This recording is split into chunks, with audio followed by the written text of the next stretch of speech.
안녕하십니까, 김윤성입니다. 오늘은 1월 11일이고요. 지금 오전 시간입니다.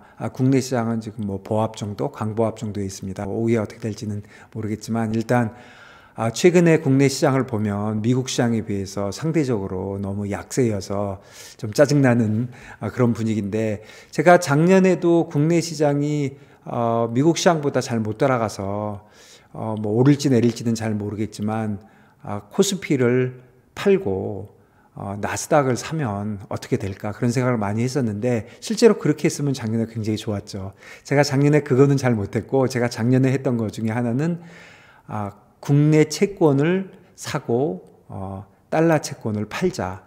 왜 그런 생각을 했냐면, 달러 이자율이 만일에 올라가면 우리는 잘 이자를 못 따라갈 것이고, 달러 이자를 내린다면 국내 이자는 더 빨리 내릴 것이다, 이런 생각을 했는데 사실 잘 맞았죠. 어느 쪽이었냐면, 여러분들 기억나십니까? 달러 이자율이 10년짜리 이자율이 5%까지 올라갈 때 국내 이자율은 잘 못 쫓아가면서 그때 이제 괜찮았고요. 또 내려올 때도 그렇게 나쁘지 않았습니다. 그런데 지금 보니까 채권 쪽은 지금 좀 헷갈리는 레벨인데, 주식 쪽은 보면 작년 내내 미국 주식이 더 좋았고, 금년 또 초 한 열흘밖에 안 지났는데 지금 차이가 많이 나니까 여러분들 어떻게 보십니까? 금년에도 미국 주식이 더 좋을 것 같지 않으십니까? 그래서 만일에 그렇다면은 지금 코스피를 팔고 나스닥을 사면 괜찮지 않을까, 그런 생각이 듭니다. 그래서 그런 관련돼서 말씀드려 보겠습니다. 그래서 첫 번째는 지금 얼마나 차이가 나고 있는지 한번 간단하게 숫자 몇 개로 한번 정리를 해보고, 두 번째는 제가 그렇게 생각하는 이유 좀 해보고, 만일에 이 아이디어가 좋다고 생각하면 실제로 어떻게 거래를 해야 되는지, 그런 거에 관련돼서 정리해서 한번 말씀드려 보겠습니다. 우선 이 시트 한번 보시면요, 제가 그냥 아침에 만들어 본 건데, 여기 이제 코스피 200, 그 다음에 우리 코스피 200 선물, 그 다음에 S&P, 나스닥 100 선물. 나스닥하고 나스닥 100 선물은, 이건 나스닥 종합이고요. 이건 나스닥 중에 100개만 골라서 한 거기 때문에 좀 차이가 있고요. 코스피는 그냥 코스피 200하고 코스피 200 퓨처스는 같은 건데, 요 숫자가 좀 다른 거는 그냥 그 선물하고 현물하고의 그 차이 정도, 그 정도입니다. 그래서 작년에 보면은 이게 2022년 연말이고 이게 2023년 연말인데, 보시면은 작년에 코스피가 18.7% 올랐고 코스피 200이 22.3, 코스피 200 퓨처스는 23.8, S&P 24.2, 나스닥 43, 나스닥 100 퓨처스가 54가 올랐습니다. 특히 나스닥 100이 이게 주로 기술주가 많이 들어있으니까 이게 이제 차이가 많이 났는데, 그래서 단순 무식하게 그냥 코스피 200하고 그 S&P하고 요 22.3하고 24.2에서 한번 빼봤습니다. 얼마나 차이가 났나. 그랬더니 1.9%고요. 그 다음에 코스피 200하고 나스닥하고, 나스닥 인덱스하고 비교하니까 21.1%가 났고, 그 다음에 코스피 퓨처스하고 나스닥 퓨처스를 만일에 거래했다면 30% 차이가 났습니다. 그래서 작년에 사실 이런 일이 있었지만 코스피가 잘 쫓아가겠지, 이런 생각을 하다가 보니까 또 놓친 경우도 많이 있었는데, 금년에 들어와서 너무 짜증나는 게, 금년에 보면은 S&P는 플러스 0.3이고 이게 어제 종가거든요. 요 S&P, 나스닥 100 퓨처스는 어제 종가고, 이 코스피는 지금 아침에 보합권에서 조금 올라 있는 상태거든요. 그래서 다시 빠지고 있네요. 좀 그 상태에서 이렇게 적어 보니까 지금 24년에 시작해서 지금 열흘밖에 안 됐는데, 지금 S&P는 0.3% 올랐고 나스닥 0.3% 빠지고 나스닥 퓨처스도 0.3 빠졌는데, 우리는 4.1, 4.2, 5.4%가 빠졌거든요. 그러니까 지금 S&P하고 비교해도 4.5% 차이고, 나스닥하고 비교해도 3.9% 차이고, 나스닥 퓨처스하고 계산해도 5.1% 차이가 나거든요. 작년 내내 30% 차이였는데 벌써 며칠 만에 5.1% 차이가 나고 있습니다.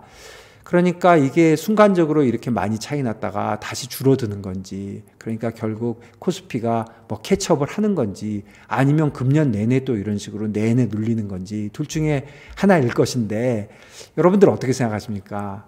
저는 아무래도 금년에도 나스닥이 훨씬 좋을 것 같습니다. 제가 그렇게 생각하는 이유는 뭐냐면은 결국은 이제 세상이 많이 변하고 팬데믹 이후에 모든 게 변하고 또 이자율도 많이 높은 상태잖아요. 금년에 내린다고 하지만 5.5%에서 뭐 150bp를 내린다 그래도 4%고 뭐 1% 내린다 그러면 4.5%인데 어쨌든 이자율이 굉장히 높은 편이잖아요. 이렇게 이자율이 높은 편이고 뭐 경기가 그렇게 좋을 것 같지 않고 이런 식이면 결국 기술력이 전체를 좌지우지하지 않겠습니까? 그런데 그 기술력에 관련돼서는 진짜 미국의 빅테크, 그 빅테크 세븐이 거의 다 기술력도 가지고 있고 뭐 뭐든지 좋은 상품도 갖고 있고 또 이자율이 높은 상태에서는 사실 돈을 많이 빌리는 사람들이 불리한 건데 돈도 많이 갖고 있고 또 좋은 상품도 갖고 있으니까 결국 테크놀로지가 금년에도 문제일 것 같은데 테크놀로지가 문제이고 거기에 관련된 생산성이 문제일 것 같은데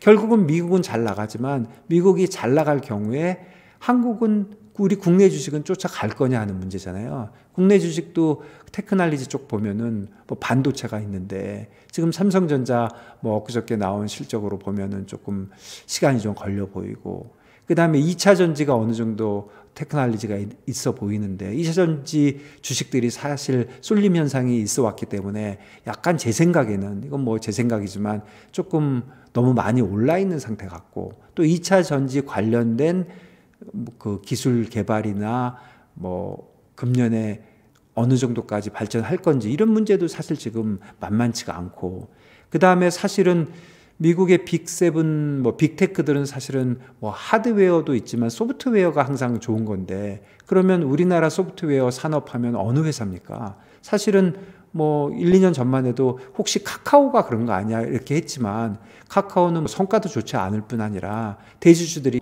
일반 주주들 완전히 쌩까고 자기들만 챙겨가지고 IPO만 하고 있으니까 그런 쪽에서도 기대가 거의 없으니까 결국 기술력이 관건이라고 보면 국내 시장이 미국 나스닥을 쫓아갈 수 있겠느냐 그런 생각이 듭니다. 그게 첫 번째 이유고요.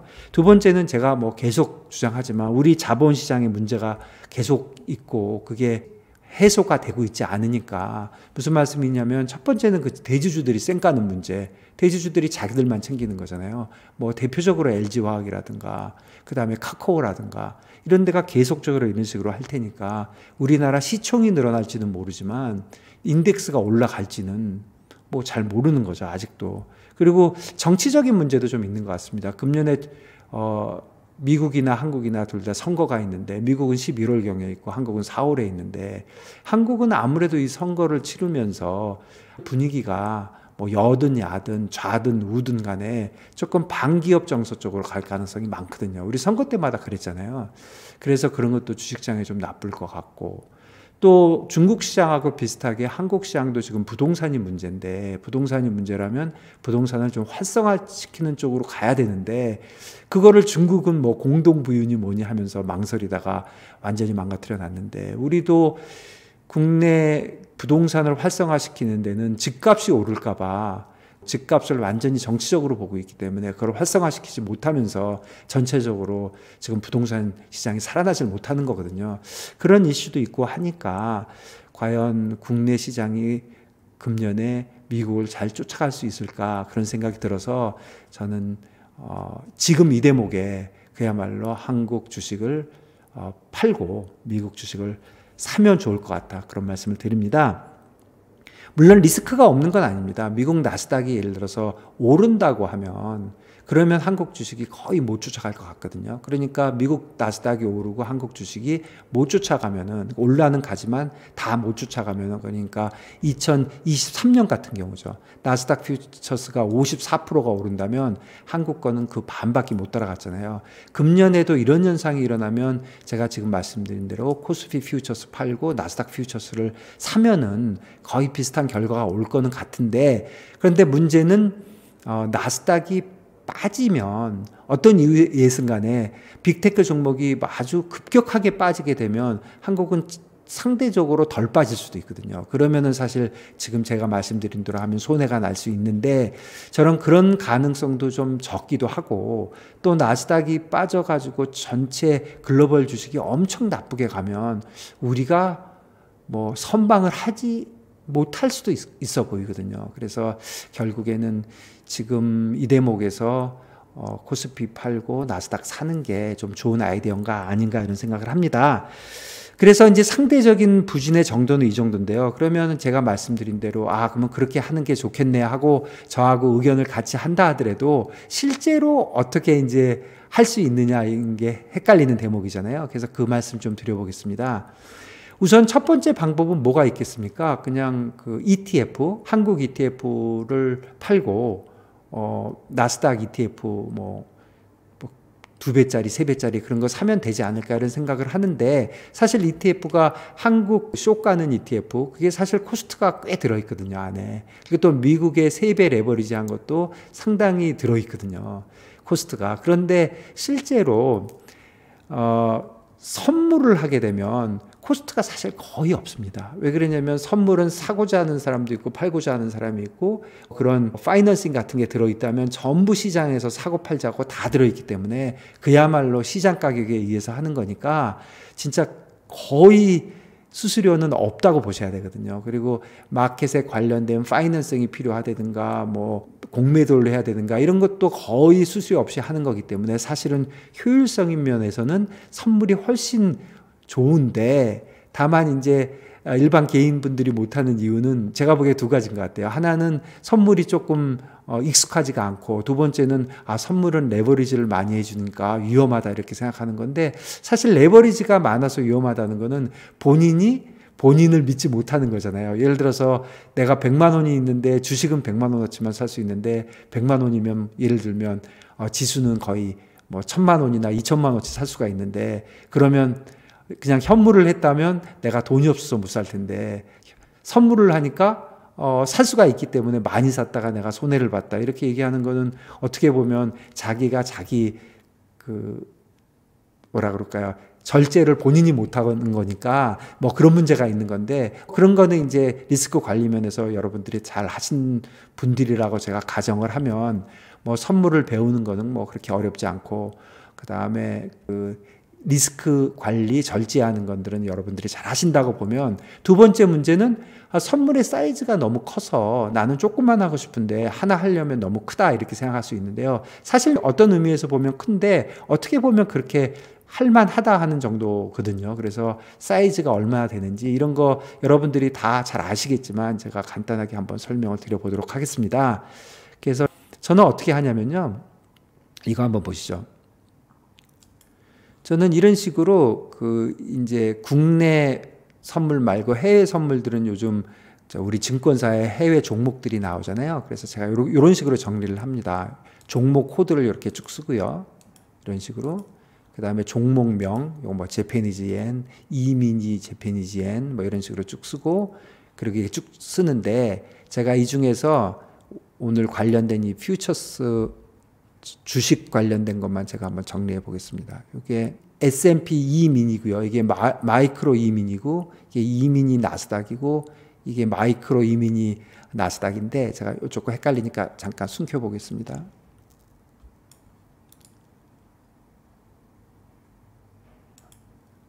네, 요건데요. 이게 보시면 뭐 말이 복잡하지, 원래 이 주식 퓨처스가 굉장히 사이즈가 컸거든요. 그런데 이제 개인들이 많이 들어오니까 많이 줄여놨는데, 그래서 보니까 이 4가지 정도가 있는데, 지금 제일 관심이 가는 거는 요 마이크로 2미니 나스닥이라는 거거든요. 나스닥 100. 그래서 거래소는 CM이고요. 그리고 기준통화는 달러고요. 이렇게 이제 돼 있어요. 그러면 지금 제가 보여드리고 있지는 못하지만 각 증권사의 어떤 선물 종목이 나오면 그 종목이 상세하게 설명되어 있는 상세 페이지가 있거든요. 거기서 뭐를 보시면 되냐면 이 호가 단위를 보시면 돼요. 호가 단위가 보면은 요 4개가 다 0.25, 0.25, 0.25, 0.25 이렇게 나와 있습니다. 그러면 그걸 하나 적어 놓으시고, 이제 중요한 거는 요거예요. 최소 가격 변동액. 이게 다 달러가 기준 통화이기 때문에 다 달러인데, 이건 12.5, 1.25, 5, 0.5 이렇게 써 있습니다.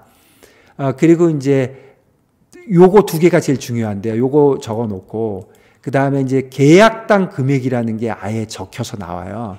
거기에 5, 55, 20, 22 뭐 이렇게 나오는데 이건 일단 잊어버리시고, 그 다음에 증거금이 나오는데 증거금 적어 놓으시면 뭐를 해야 되냐면 저는 항상 이제 승수라는 걸 계산하거든요. 승수라는 건 뭐냐면은 12.5를 0.25로 나누는 거예요. 그럼 50이 되거든요. 그러니까 무슨 말이냐면 최소 호가 단위가 0.25인데 최소 호가 단위가 움직일 때 가격이 12.5달러가 움직인다는 거거든요. 그러니까 소수점의 첫 번째 자리, 그러니까 무슨 거래든 간에 선물의 소수점 바로 앞에 있는 자리를 1이 변하면 얼마를 내가 벌거나 손해를 보느냐 하는 게 이게 승수거든요. 근데 우리나라 증권사에 나와 있는 페이지에 승수라는 표현은 안 하고 그거를 계약당 금액이라고 적었거든요. 그러니까 그게 사실은 제가 보니까 똑같아요. 그러니까 이 승수가 계약당 금액인데 결국 소수점 앞에 있는 자리가 1이 변하면 네가 얼마나 이익을 보거나 손해를 보거냐 하는 거거든요. 그럼 이민이라 요거는 지금 ES라는 게 이민이 S&P 500인데 이거는 승수가 50. 그다음에 마이크로 이미니 S&P는 5. 그러니까 이게 10분의 1이죠. 그러니까 이미니에서 원래 S&P가 있는데 이민이라는 걸 만들었고 거기 마이크로라는 걸 만들었는데 제가 보니까 마이크로라고 하면 무조건 10분의 1이에요. 그래서 승수가 50이었던 게 5가 된 거고요.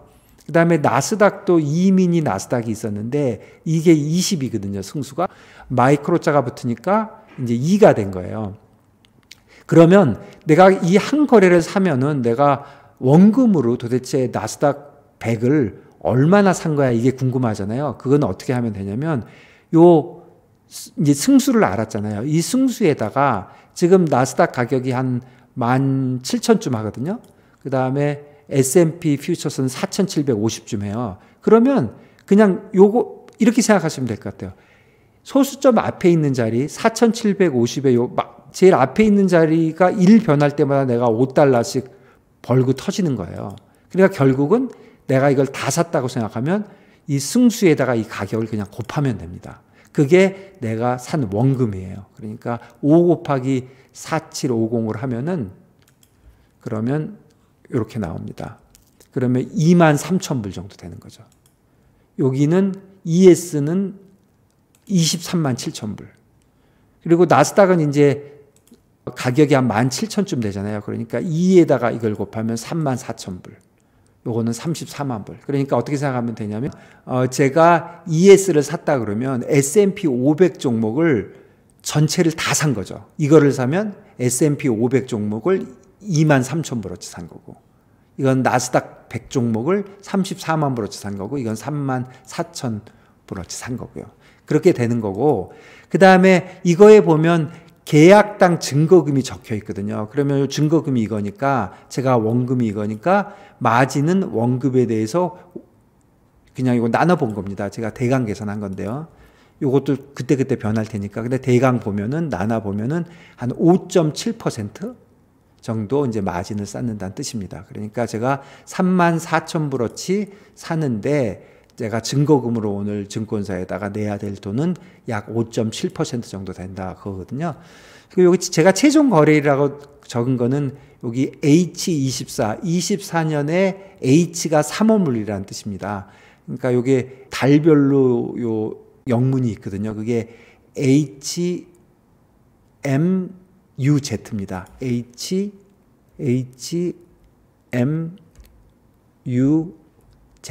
요게 3월물, 6월물, 9월물, 12월물입니다. 이거 4개 외워놓으시면 됩니다. 그래서 H24는 지금 3월물이라는 뜻이고 그래서 최종 거래일이 3월 15일이니까 3월 15일 되기 전에 이 포지션을 없애거나 이제 그 롤오버 그 다음 이제 M으로 6월물로 바꿔내야 되는 거죠. 뭐 이런 식으로 하는 거거든요. 그래서 제가 지금 말씀드린 아이디어를 조금 구체적으로 해보려고 제가 생각을 해봤는데 그러면 제일 지금 마음에 드는 건 요거거든요. 지금 요 마이크로 이미니 나스닥 100 요게 한 계약 사면은 34,000불 정도니까 해볼만 하고 요걸로 계산을 해보면 결국 지금 34,000불이니까 원금이 이거를 원화로 바꿔보니까 그냥 제가 요거에다가 1,320원 곱했습니다. 그러니까 한 4,480만 원 정도 어치거든요. 그런데 코스피 100 퓨처스는 여러분들 아시지만 한 계약 사면 얼마냐면 이 승수가 25만 원입니다. 코스피는 25만 원에다 지금 345쯤 되니까 곱하면 이게 8,600만 원 정도 되는 거거든요. 그러니까 지금 코스피 퓨처스 한 계약 거래하면 8,600만 원어치 사는 거고, 나스닥 요거 MNQ를 거래하려면 한 계약당 4,400만 원 정도 거래하는 거거든요. 그러니까 요거 계약수가 코스피가 거의 한 2배쯤 되는 거죠. 그러니까 제가 그냥 요걸로 나눠봤거든요. 그랬더니 결국은 나스닥 MNQ 2계약 사고 코스피 한 계약 팔면 그러면 딱 맞는 거죠. 대강. 그런데 코스피는 마진이 한 9%쯤 됩니다. 그래서 제가 가정을 해본 거 뭐냐면 제가 코스피 퓨처스 한 계약 팔고 지금 요 나스닥 요거를 2계약을 사게 되면 결국 제가 한 8,600만 원 정도 되는 원금으로 나스닥과 코스피의 그 차이를 거래한 거거든요. 그러니까 나스닥이 상대적으로 코스피보다 더 많이 오르면은 제가 돈을 버는 거죠. 거꾸로 내릴 때는 상대적으로 적게 내리면 되는 거고요. 그래서 마진을 보면 각각 마진을 쌓아야 되잖아요. 이 코스피는 우리나라 KRX에서 하는 거고, 지금 요거는 CME에서 하는 거니까, 그러면 마진이 요거는 지금 약 5.7%인데 코스피 마진은 더 높아요. 한 8점 뭐 몇 프로 하는데 넉넉 잡아서 9%거든요. 그러면 9%와 5.7을 합쳐보면 한 15% 되잖아요. 그러면 증거금이 내가 아까 그런 거래를 하기 위해서는 한 1270만 원 정도 양쪽에 넣어야지만 거래할 수 있고, 그게 1% 나한테 유리하게 돌면은 한 86만 원 정도 번다. 그러니까 증거금으로 이 정도 넣어놓으면 이런 거래를 할 수 있죠. 그런데 물론 뭐 여기서 10%가 보내면 제가 860만 원을 손해보게 되지 않겠습니까? 그런데 이게 조금씩 변하니까 %까지 일단 변한다고 가정을 하면 한 800만 원 정도 더 넉넉하게 넣어놓는 게 편하잖아요. 매일매일 볼 필요 없으니까. 그러면은 한 2천만 원 정도 있으면 이 거래를 할 수 있다. 이런 식으로 할 수 있습니다. 그래서 이건 사실 뭐 어려운 건 아닌데 익숙하지 않으신 분들을 위해서 제가 좀 설명을 드렸고요. 오늘 드린 말씀을 좀 정리해 보면 금년에 지금 한 열흘 동안 그래 온 것처럼 앞으로도 한국 주식이 미국 주식을 못 쫓아갈 것 같다. 한국 주식이 미국 주식에 비해서 조금 더 약할 것 같다. 그런 생각을 갖고 있는 거고요. 특히 나스닥 100에 빅테크가 많이 모여있는 거기하고 차이가 더 벌어질 것 같다. 오른다면 한국이 못 쫓아갈 것이고, 혹시 내린다면 한국은 비슷하게 내려갈 것 같다. 그래서 이 차이를 거래해보는 게 어떤가. 코스피를 팔고 나스닥을 사고 그런 거래를 말씀드려 봅니다. 그리고 구체적으로 이제 거래하는 방법에 대해서 선물로 하는 거를 잠깐 말씀드렸고요. 선물이 익숙하지 않더라도 사실 어렵지 않거든요. 증권사에다가 선물 구점만 열어놓으면 요즘 하도 잘 돼 있어가지고 아주 쉽게 하실 수는 있습니다. 이 아이디어에 공감하시면, 혹시 하신다고 하면 ETF 같은 걸로 하는 것보다는 선물이 훨씬 효율적이라는 말씀을 드립니다. 오늘 여기까지고요. 그리고 실제로 그 지금 연초에 한 뭐 4%, 5% 이미 벌써 벌어졌으니까 앞으로 뭐 CPI도 나오고 여러 가지 마켓 충격이 있을 때 사실 그 격차가 순간적으로 줄어들 수도 있거든요. 그러니까 저는 지금 오늘 당장 하는 게 맞는 건지 며칠 보면서 한번 거의 지금 5%까지 벌어졌는데 그게 한 뭐 2%나 1%로 줄어들 걸 기다려가지고 한번 해놓고 조금 장기적이라고 하면 뭐 몇 개월 정도 한번 들고 가보면 어떨까 하는 그런 아이디어를 갖고 있습니다. 감사합니다.